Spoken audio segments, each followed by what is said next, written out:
Contraponto Profano.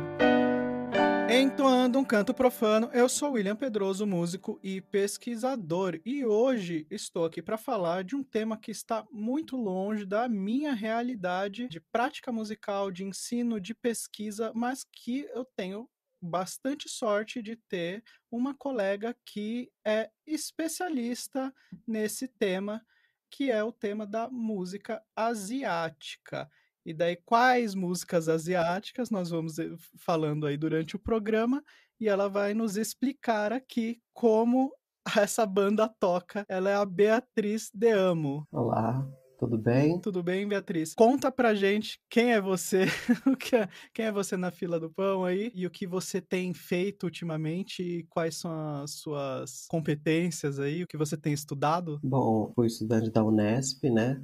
Me graduei lá, composição também, sou da turma do William. Eu, depois de finalizar a minha graduação, o meu bacharelado em composição, eu resolvi me mudar para a Índia para estudar dança, né? Então, eu estava fazendo um curso de dança no consulado da Índia em São Paulo. Esse curso era de uma das 8 danças clássicas da Índia, que se chama Bharatanatyam. Por conta do consulado, eu acabei conhecendo uma professora de dança que era de outro estilo, chamado Odissi, né?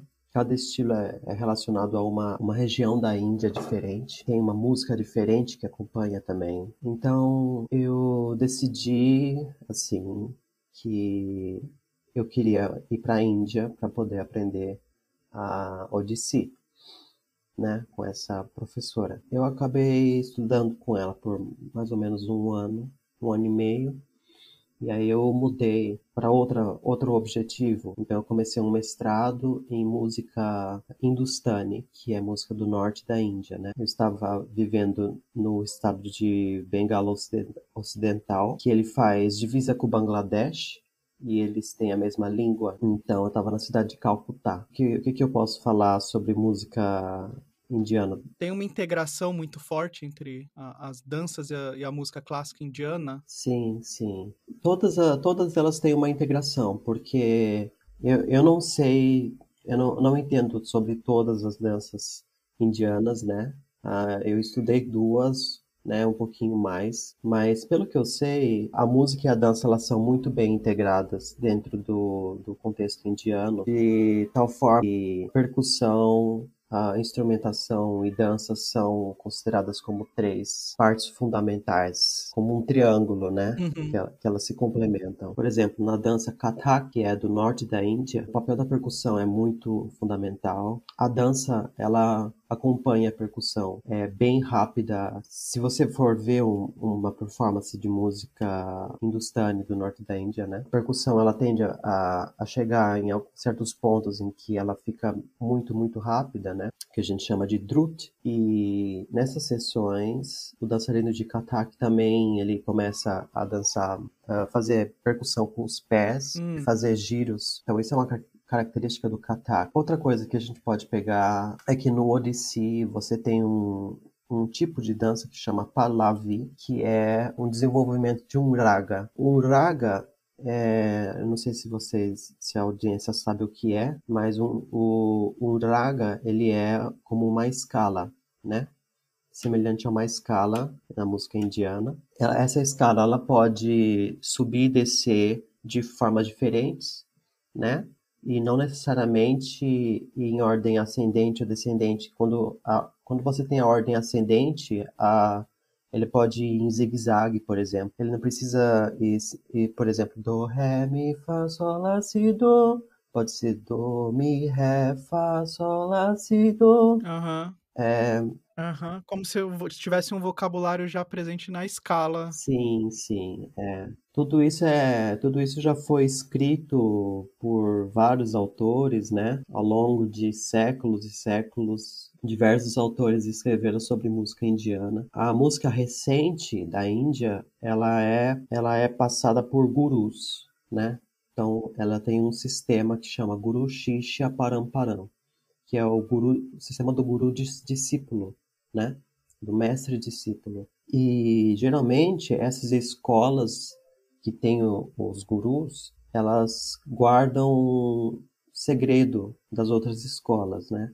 Hum. Então elas são muito avessas à pesquisa, né? Hum. Teve um pesquisador chamado Bhatkande que ele entrou em várias escolas diferentes para aprender instrumentos diferentes e tal, e para poder aprender as escalas, né?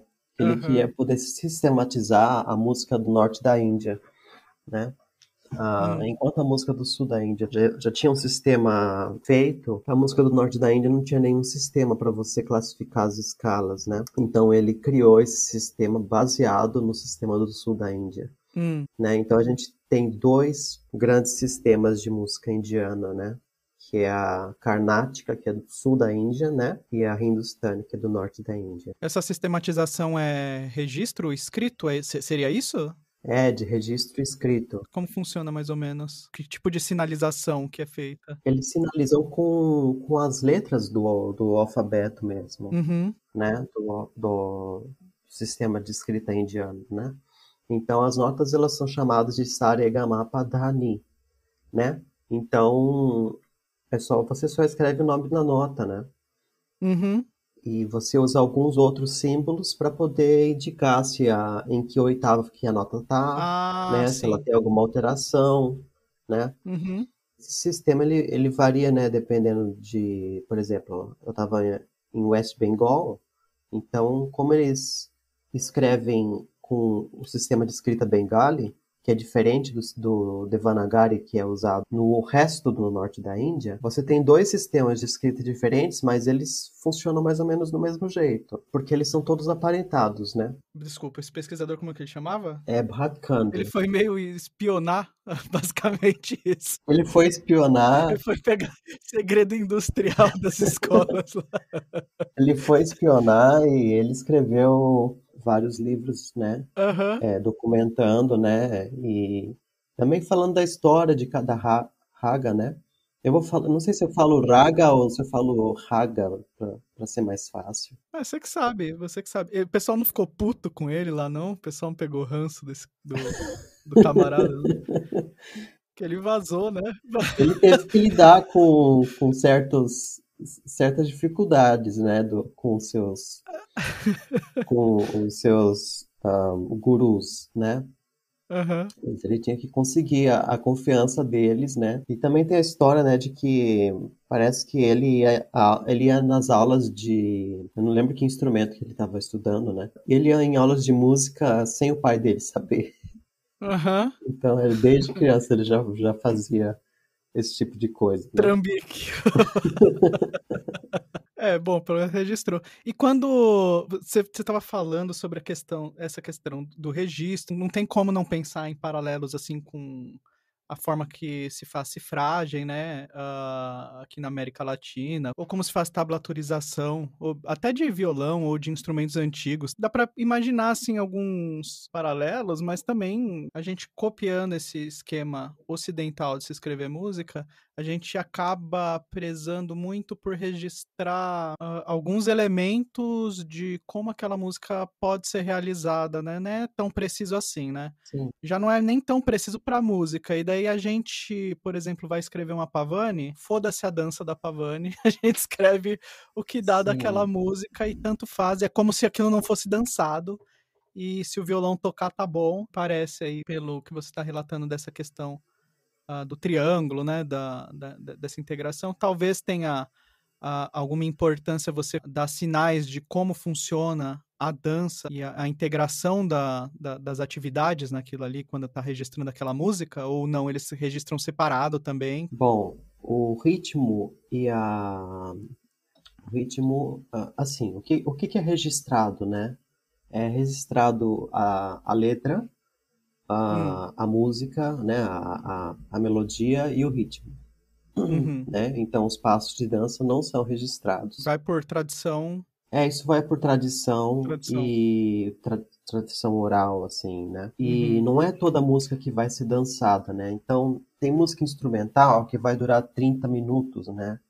que vai ser um concerto de 30 minutos e que ela realmente não é feita para ser dançada. Ela é feita para uma forma de concerto, então ela tem um sistema diferente, né? Você tem o... Como é que eu posso falar? Deixa eu explicar como é que funciona um concerto de música indiana. Então você tem o alap, que é uma parte improvisada que apresenta o raga, né? E ela não tem ritmo específico. Assim, você pode fazer bem lento e você não precisa seguir nenhum pulso, né? E depois disso vem uma outra parte que chama Jor, né? No Jor você tem um pulso, mas você não tem a métrica, né? Você só tem tá, tá, tá, tá. Tipo, você tem um sistema métrico na música indiana chamado tala, né? Então, o que você vai registrar vai ser a tala. Vai ser o canto junto com a melodia e junto com a tala. O resto é tudo improvisado. Então, você improvisa assim, por exemplo, pensando no que vai ser, né? Quando você está fazendo a lápio de ouro, você ainda não mostrou qual que é a melodia principal da música, né? Então, eu estou falando de música que é cantada, né? Mas o mesmo funciona para música instrumental, tipo sitar, ou outros instrumentos, né? Sarangue, flauta. Então o registro na verdade é bem curto, né? Você só registra a parte que é cantada e geralmente é um poema curto. E a partir disso você desenvolve variações, podem ser rápidas ou lentas, né? As variações rápidas são chamadas de tana. Elas podem cobrir a oitava de cima, a oitava de baixo. Os músicos geralmente memorizam as tanas, né? Antes de fazer o recital, porque elas são muito rápidas e é muito fácil de você cometer algum erro quando você está improvisando desse jeito, né? Improvisando tão rápido. Como que era a sua vida musical lá? Tinha alguma atividade de performance? Fazia parte de algum grupo de lá? Eu participei de duas performances usando sitar, né? Que eu aprendi citar lá. Não muito bem, mas o suficiente para saber um pouco, né, como funciona o instrumento, né, como que é o processo de aprendizado, né, do instrumento. Achei muito interessante ver como que é o aprendizado de um instrumento quando você é uma pessoa adulta versus quando você é uma criança, né? Porque quando eu era criança eu aprendi violão muito, muito rápido. Quando adulta eu tive que fazer um pouco mais de esforço para poder aprender o citar. Mas eu acho que eu tinha chegado num nível legal, né? Só que agora eu estou sem o meu citar, então eu não consigo treinar. Ah, não veio? Não veio. Não veio na mala. Ficou lá na Índia. Porque é muito pesado para carregar no avião, né? Você tinha feito uma pergunta que eu esqueci. Se eu participei Isso. de grupos. Eu participei sim de um grupo, porque eu tinha um professor que... Não, na verdade eu participei de 3 recitais, né? Mas como eu comparada com os outros alunos, eu era muito iniciante, né? Eu ficava mais no background, assim, né? Eu não tocava as partes principais, assim, eu só copiava o que eles estavam fazendo, né? E eles não punham o microfone no meu citar, porque eu ia cometer um monte de erro. Você ficou de estagiária lá. Fiquei de estagiária, né? E o pessoal é bem receptivo para receber galera de outros países? Eles têm algum problema na hora de receber? Como é que é?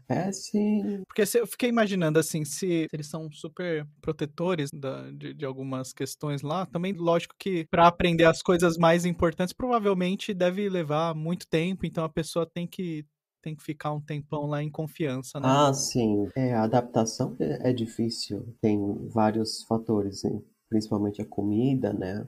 Pra gente que não gosta de comida apimentada, vai ter que se acostumar. Você não gostava? Ou você não gosta ainda? Eu gostava, eu gosto. Eu fiquei um pouco enjoada de comida apimentada depois de ficar lá por 4 anos. É que lá é um pouquinho demais, né? Mas eu gostava antes. Então, não foi tão difícil nessa parte. Mas tem alguns costumes, assim, ser mulher na Índia é mais difícil também, né? Porque você tem que cobrir o corpo, tipo, não pode mostrar certas partes do corpo, tal. Não é socialmente bem visto, né? Não pode fumar também, né? Então, se a mulher for fumante, vai ter problemas lá. Tem uma série de regramentos sociais que são complicados, né? Regramentos mais para mulher do que para Aham. homem, né? Então, homem pode beber, pode fumar e tal, né? E tem a questão de que eu fui para lá com a professora de dança, né? Então depois, para eu mudar para a faculdade, né? Foi um pouco difícil. Hum, Na verdade, foi bem difícil. Eu não tinha o suporte do governo da Índia para poder estudar lá, hum, né? Então eu tive que fazer tudo por conta própria, né? uhum. Também pagar por conta própria. Mas no final deu tudo certo, né? O curso lá acabou sendo o quê? Um equivalente a uma especialização? É tipo um mestrado mesmo, né? O nome é Masters in Arts, né? In Fine Arts. É tipo um mestrado, mas depois desse mestrado você tem um MPhil, que é um Master in Philosophy, Aham, né? E depois disso você tem o PhD. aham. Eu poderia ter ficado lá e feito o MPhil e o PhD, mas eu achei que ia ser perda de tempo, talvez. Ah, Porque coisa que eu queria mais naquele curso é que a gente tivesse feito pesquisa, mas não teve nenhuma pesquisa, né? Então, meu trabalho final foi um projeto de pesquisa, hum, né? Eu não cheguei a concretizar alguma coisa, assim. Eu aham, fiquei pensando assim, eu queria ter concretizado alguma coisa aqui durante aham. esses 2 anos, né? Mas o esquema deles lá é outro. O esquema é mais lento, né? Passo a passo diferente. É um passo diferente. Quando você estava aqui no Brasil, eu lembro bastante de você falar sobre a questão de, obviamente, aqui o nosso ensino é muito paga-pau do mundo ocidental e tal, que faltava trazer experiências de diversidade cultural mesmo, né? Eu ficava pensando, assim, tipo, que é verdade, mas ao mesmo tempo não tem tantas pessoas no Brasil que pudessem ensinar com responsabilidade, né? Porque a gente sabe muito superficialmente, assim. Então, o que eu sei de música indiana muito, muito superficialmente, só de apreciação mesmo assim, é, por exemplo, da coisa do Konakol, Sim. que é bem popular. Então, isso eu sabia. Daí ficava pensando, putz, mas se viesse um professor daqui, mesmo que ele estudasse com alguma responsabilidade o tema, às vezes a pessoa não fala a língua, nunca foi pra lá de verdade, assim, seria uma parada bem irresponsável ensinar um negócio que na verdade não sabe, né? Você tem alguma perspectiva de trazer propostas de ensino nesse sentido? Não necessariamente para curso superior, né? Mas, sei lá, de começar a fomentar algum tipo de estratégia para ensinar uma base para o pessoal que tem interesse aqui no Brasil? Era isso que era o meu objetivo, né? Mas agora eu tô meio perdida, eu não sei muito bem o que que eu vou fazer. Meu objetivo era esse mesmo, quando eu tava no Brasil. Mas aí fiquei pensando, nossa, será que eu quero morar no Brasil depois, né? Tipo, sair do Brasil, fui pra Índia, depois fui da Índia pro Taiwan. E eu fiquei pensando se eu queria morar no Taiwan ou não. Até agora eu tô em dúvida se eu quero morar lá. Uhum, Na verdade, se eu ficar no Brasil, eu gostaria de fazer esse tipo de trabalho, né? uhum, Mas meu sonho é dar aula em curso superior mesmo. Eu gostaria de uhum, dar aula de música indiana em curso superior, assim, né? Como se fosse uma aula optativa, talvez, né? uhum, Porque eu sei uhum. que os alunos não vão achar que isso é necessário na grade principal. Poderia dar aula de música indiana ou música chinesa, né? Agora que eu tô tendo mais contato com isso, né? Como que foi essa transição da Índia para ir para Taiwan? Eu tive que estudar muito chinês, né? Porque eu já tinha uma base de chinês que eu aprendi no Brasil, mas tive que estudar muito chinês para fazer uma prova, né? Que a gente tem que fazer uma prova de proficiência. E eu descobri no final das contas que eu não podia fazer essa prova, porque a prova era para ser feita no Brasil Hum, e pelo menos que aconteceu é que o departamento decidiu que eu podia, que eles podiam testar o meu chinês durante a entrevista. Hum, Então eles fizeram uma entrevista, né, sobre o meu projeto de pesquisa, né, que eu já vou falar sobre o que que é. E aí eles testaram meu chinês e deu tudo certo. você só foi pra lugares que são hiperpopulosos, né, e com história milenar. Ai, então, o problema é a hiperpopulação, ai, que é difícil de lidar, sabe? Quando eu voltei pro Brasil, eu fico tão relaxado, porque eu posso andar na rua assim, eu não vejo quase ninguém. Aqui só tem 200 milhões de pessoas, né? Tá bom. É, tem 200 milhões de pessoas, mas é num território gigantesco, né? Aham. Nossa, lá no Taiwan é muita gente, é muita luz piscando e muito som, né, sabe? Tipo, eletrônico Aham. em todo lugar. Tipo, dentro de um ônibus você vai ter três, quatro tipos de som, né, de gravação que vão ficar tocando o tempo Aham. todo, sabe? E, tipo, next station, quer dizer, próxima estação, tal. Uhum. E outros sons, né, tipo de abrir a porta, de fechar a porta. Tudo isso tem som. Aham. E chega uma hora que fica, dá um overload, né, da cabeça. E como que era o seu projeto lá em Taiwan? Então, é meu projeto que eu não nem comecei direito, assim, é que eu queria estudar o tipo de ópera que eles fazem lá. Uhum. Eles têm, você sabe que tem ópera chinesa, né? Então, Aham. tem vários tipos de ópera chinesa. E o Taiwan tem essa ópera que chama Gezai-si. Hum. E o Gezai-si, ele se tornou um símbolo nacional. Por muito tempo ela foi o tipo de ópera preferida na rádio e tal, que as Hum. pessoas mais gostavam de ouvir. Se tornou símbolo nacional recente, tipo de 100 anos pra cá, ou... De 100 anos para cá, porque Taiwan é muito recente também, né? Ah, Taiwan, ele foi colonizado pelo Japão aham. e ele ficou independente durante a Segunda Guerra Mundial, quando o Japão perdeu, né? A partir dessa questão de tirar os japoneses dali, que eles foram adotando esses símbolos nacionais, é isso? Na verdade, os japoneses, o Geisei ele vem antes dos japoneses estarem lá, né? Na verdade, ele é antes do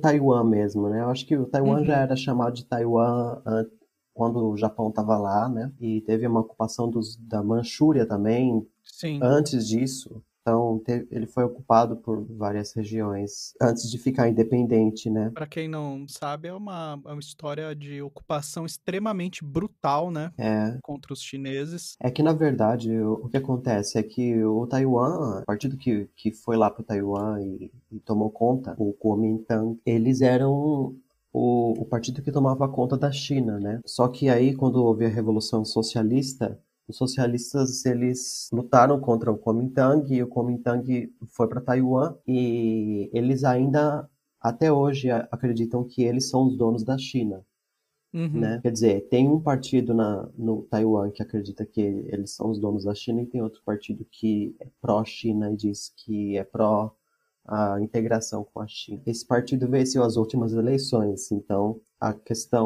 o conflito entre Taiwan e China está um pouco menos Animoso.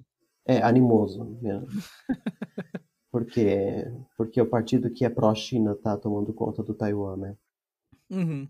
Mas por que a gente está falando disso? Tinha perguntado sobre em que momento da história ali de Taiwan que teria sido meio que eleita como símbolo nacional. Foi durante o governo do Kuomintang, né? Depois de expulsar os japoneses, né? Primeiro, o Kuomintang queria que a ópera de Pequim fosse o símbolo nacional, porque afinal eles eram pró-China. Então eles achavam que a ópera da China, né, a ópera de Pequim era o exemplo, né, da ópera chinesa, né, e que o Gezai-si, que é a ópera do Taiwan, era uma ópera folclórica e que não tinha o mesmo nível de sofisticação que a ópera de Pequim. Então, por isso, eles tentaram tornar a ópera do Taiwan mais próxima da Ópera de Pequim. Houve várias tentativas para isso, né? Mas o povo ainda continuava gostando da Ópera de Taiwan do mesmo jeito, né? Porque na língua deles, né? Na verdade, o Taiwan, ele tem a língua que é falada lá é Hokkien. Houve muito esforço de fazer o mandarim se tornar a língua oficial do Taiwan e de suprimir o Hokkien. O que aconteceu é que hoje a gente tem muitos jovens que falam só mandarim, mas a gente ainda tem muita gente que fala Hokkien. Então, e o Hokkien está tendo uma revitalização agora também. Tem muita série de TV que é em Hokkien, e aí para mim é um problema, porque eu não entendo nada, né? Você só fala mandarim mesmo. É só falar mandarim. Só. Não, é bem Só. mal, né? Você escreve Eu escrevo mandarim? um pouco mandarim também. Mas é que agora, tipo, faz 6 meses sem treinar, eu já esqueci tudo. Eu esqueço tudo se eu não treino. Então, eu tenho que voltar a treinar. Quais são as características na prática que tem de diferente, por exemplo? Qual que é a proposta musical da ópera? Gesaishi. Gesaishi. Você me ajudou aqui no... Esse shi não é assim que se fala, né? Não é esse... É de outro jeito qualquer? Gesaishi. Shi, é. Tem um S antes do X que eu fiz, é isso? Não é shi. Ah, tá. Shi é SH. Você falando eu percebi, mas eu não consegui fazer. Tudo bem. Como que acontece? Ela é dividida em atos? Como que é a técnica vocal, por exemplo? Ela é dividida em atos. As que eu vi tinham vários atos, 5 atos ou mais. Ela é só cantada por mulheres, né? Então as mulheres fazem os papéis femininos e masculinos. Então você tem diferentes formas de canto, né? Você vai ter um canto para os personagens femininos, um canto para os personagens masculinos, né?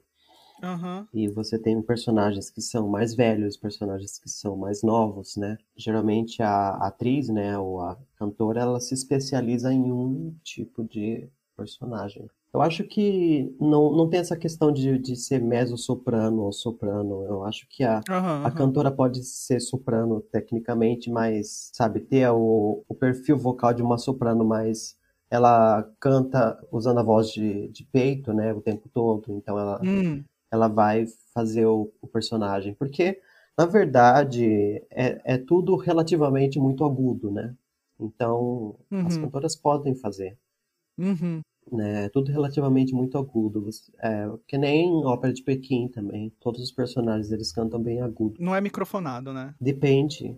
Pode ser microfonado se for dentro de um teatro, por exemplo, né? Eu vi uma ópera dentro de um teatro, né? Na verdade, eu vi 2 vezes.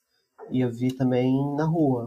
Então, na rua, eles não fazem microfonado. Porque as mulheres são as pessoas que vão executar esse ofício? Você sabe, historicamente, como que isso aconteceu? Eu não sei exatamente como aconteceu. Eu acho que tem uma influência do teatro Takarazuka, do Japão, que é um teatro só para mulheres, né? Você tem o teatro Kabuki no Japão, você tem o teatro Takarazuka. E o Takarazuka já existia quando o Japão estava tomando conta do Taiwan. Então, no Takarazuka é a mesma coisa. Você tem as mulheres que fazem papel masculino e as mulheres que fazem papel feminino, né? Ele teve uma certa influência no Gesaishi, mas o Takarazuka ele é mais como um musical. Ele soa como uma música ocidental, ele é bem moderno, mas são só mulheres, né?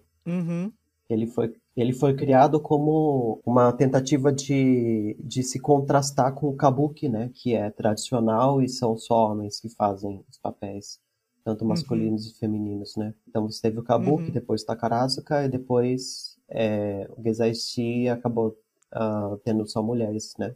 Na Ópera de Pequim não é o caso, ou é? Não é o caso. Na Ópera de Pequim você tem homens fazendo papéis de homens e mulheres fazendo papéis de mulheres, né? Acabou que na ópera do Taiwan você tem só mulheres fazendo ambos os papéis. Independente se é homem, mulher, velho, né, ou palhaço, ou seja lá qual que for o arquétipo, né, que tiver sendo apresentado, vai ser uma mulher que vai fazer. Que tipo de histórias que eles contam? Geralmente são histórias trágicas. As histórias geralmente são bem conhecidas e eles geralmente pegam partes da história e eles contam, né? Não precisa contar a história inteira, mas tem bastante humor também. Não é só, Uhum. não é só trágico, né? Você tem, você tem coisas que são bastante humorísticas também. Instrumentação. Olha, agora eu não sei o nome dos instrumentos que são Aham, utilizados. mas não São instrumentos tradicionais. chega a ser grande os grupos de acompanhamento? Não, não são tão grandes. Eles ficam num canto assim, você tem a ópera, né?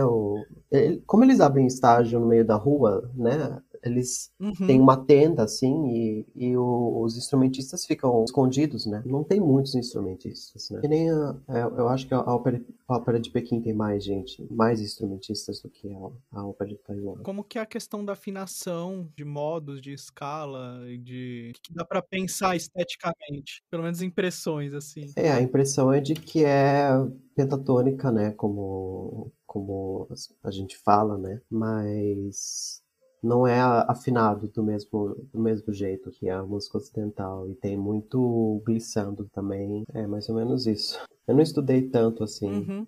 ainda da ópera, porque Sim. fiquei um semestre lá e depois eu tive que voltar para o Brasil. Como que era o seu projeto? O meu projeto é que eu queria ver como uma parcela da população, né, jovem, entre 20 e 30 anos, reagia, né, a, a performances de ópera, a ópera Hum. taiwanesa, né? Porque eu sei que tem um significado nacionalista, né? Mas também tem Uhum. a questão de que atualmente os jovens ouvem muito mais música como K-pop, né, J-pop, essas coisas, música mais ocidentalizada, né, e talvez Uhum. o gosto deles não se adeque a esse tipo de tradição. Então eu gostaria de ver se eu acho algumas pessoas, né, desse grupo dessa faixa etária, né, que possam falar um pouco sobre a experiência de assistir uma ópera. Então, meu projeto seria mais ou menos isso. Eu acho que dá para fazer ainda, né? Eu vou ter um ano para fazer esse projeto, né? Porque um ano já foi cortado para mim. Eu acabei encontrando uma companhia de ópera, né? Amadora, Hum. e só tinha mulheres idosas, né? Assim, de 40 anos para mais que participavam lá. Tinha mulheres de 60, 70 anos Uhum. que iam lá e dançavam, estavam se divertindo, sabe? E é muito interessante ver isso. Quando eu fui ver no teatro também, a maior parte Não, toda a plateia eram mulheres idosas, assim. Eram só mulheres idosas que iam assistir. Mas é interessante.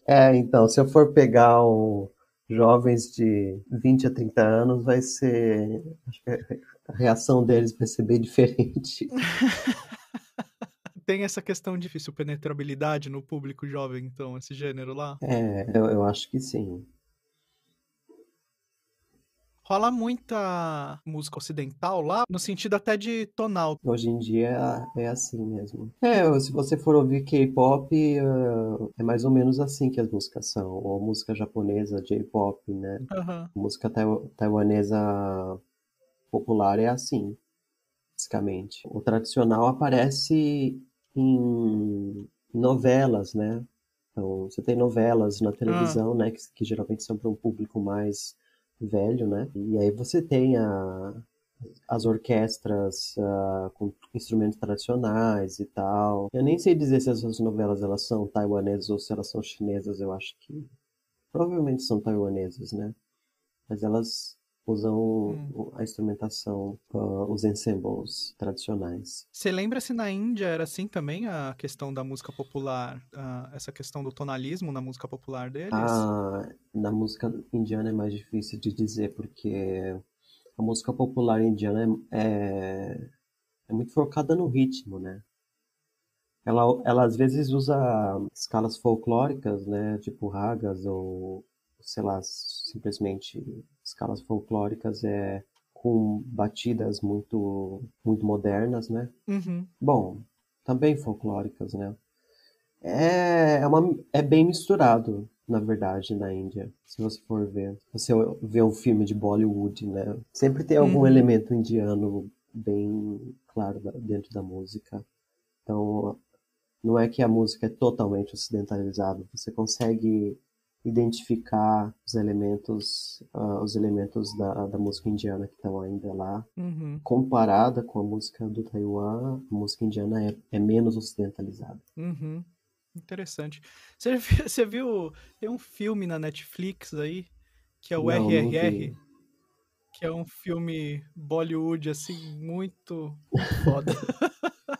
É muito bom, é muito bom, é muito bom. Depois, depois pega pra assistir, eu acho que é muito da hora. Vou ficar dando muito spoiler, não, mas é bem, bem interessante, assim, tem muita, muita dança, Como todo filme de tem Bollywood. bastante Conacol no filme, sim, e daí tem bastante Conacol no filme, tem umas porradarias maravilhosas, assim, aquelas mentiradas Sim, incríveis, assim, sim, dos caras dá um soco, derrubar a sim. floresta, entendeu? Dá um soco na árvore e a floresta inteira cai. É muito bom, mano. Puta, que da hora. Sabe uma coisa que eu reparei durante o mestrado? Eu estudei um tanto nesses últimos tempos aí que a gente não se vê, a questão da influência da Grande Guerra no repertório inglês, né? Daí uma coisa que eu reparei durante o mestrado e que eu levantei foi que eles fizeram tipo um cercamento de repertório bem interessante assim, que é você pega esses compositores que nem o Host, o Vaughan Williams, ou até tem vários outros compositores que eles até mexem com uma música inspirada por música de outras nações, até que eles tinham colônia, Uhum. inclusive, né? Então, por exemplo, quando o Host pega os hinos de Rigveda lá, pega o hino de Jesus lá que ele tem, e que tem um bocado de influência que ele coloca de música indiana, ah, tem um fator bem interessante quando ele vai mexer com esse tipo de elemento musical, ele deixa claro, falando do host em si, né? Deixa claro que ele está fazendo uma música inspirada em música indiana. Quando ele vai fazer, por exemplo, arranjos de música irlandesa ou de música escocesa, música do país de Gales, pegar umas canções folclóricas, por exemplo, você vê no título, a edição escolhe sempre assim algum título tipo canções inglesas, folk song inglesas, né? Ah, sim. E não são inglesas, quando você abre, não são das colônias mais mais importantes para eles, assim, no sentido de aquisição de capital cultural, né? Sim. Então, aquilo ali eles chamam de ingleses. Quando é uma música, mesmo de colônias muito grandes, que nem Canadá, sei lá, eles não colocam, eles discriminam. Não no sentido discriminam no sentido de colocar na prateleira diferente Uhum. mesmo, né?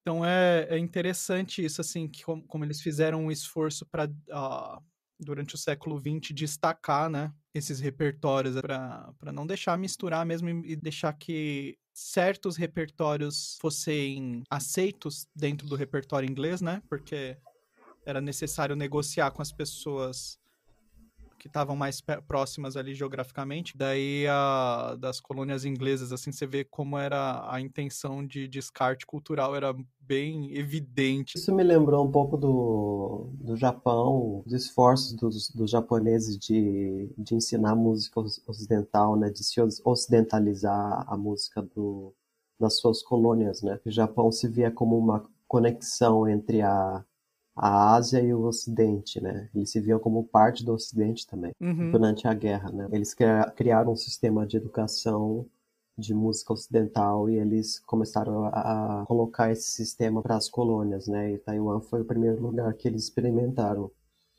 fazer fazer isso, né? uhum. Qual que é o sistema? Ah, eu esqueci o nome. Tem O Suzuki? Suzuki, não é Suzuki. É outro sistema, é mais antigo. Pré-Segunda Guerra? É, foi durante a Segunda Guerra, né? Essa parte de como que esses repertórios vão sendo negociados meio silenciosamente, né, durante esses processos coloniais, né? Sim, sim. Aqui teve muito também, no Brasil.